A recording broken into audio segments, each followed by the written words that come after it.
This channel does not promote any violent, harmful, or illegal activities. All content provided by this channel is meant for an educational purpose only. Sealdah নিম্ন আদালত এজলাস নম্বর 210 বিচারক পৌঁছতেই সঞ্জয়কে ডাকেন।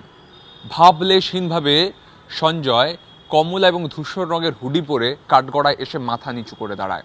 তার আগেই বিচারক খোঁজ নিয়েছিলেন তিলোত্তমার মা বাবা কোথায় আছেন। সঞ্জয়কে বিচারক আগেই জানিয়েছিলেন সে দোষী সাব্যস্ত হয়েছে, তার কি কি শাস্তি হতে পারে একেবারে ফাঁসি থেকে যাবজ্জীবন পর্যন্ত সবটা কিন্তু ব্যাখ্যা করা হয়েছিল সঞ্জয় রায়কে। আজকেও সঞ্জয় রায় দাবি করে যে তার রুদ্রাক্ষের মালা সেটা কোথায়। নিজেকে নির্দোষ প্রমাণ করার দাবি করে সঞ্জয় রায়। সে বলে তাকে ফাঁসানো হচ্ছে, তাকে দোষী করা হয়েছে, তাকে বিভিন্ন জায়গায় সই করতে বাধ্য করা হয়েছে।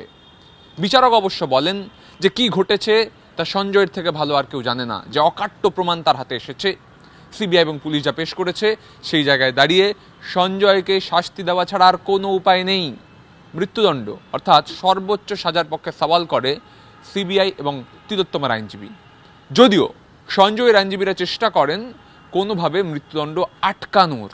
তার কারণ বলা হয় যে আদালত সংশোধনাগারে পাঠাক, তাকে সংশোধন হওয়ার সুযোগ দেওয়া হোক।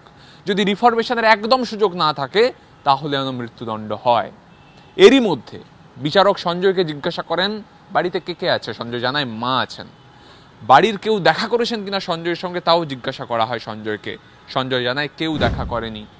সব পক্ষের বক্তব্য শোনার পর বিচারক 1.5 ঘন্টা সময় চেয়েছেন। এত বড় মামলার রায় তাকে শোনাতে হবে। সঞ্জয়কে সর্বোচ্চ সাজা দিলে তার ফাঁসি হবে, আর যদি সর্বনিম্ন সাজাও হয় তাহলে কিন্তু 10 বছরের কারাদণ্ড।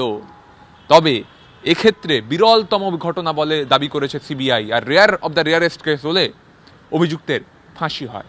ফাঁসির সাজা পাবে সঞ্জয়। 2:45 নজর রাখুন। ক্যামেরা সুমিতের সঙ্গে সুমন, TV9 বাংলা, কলকাতা।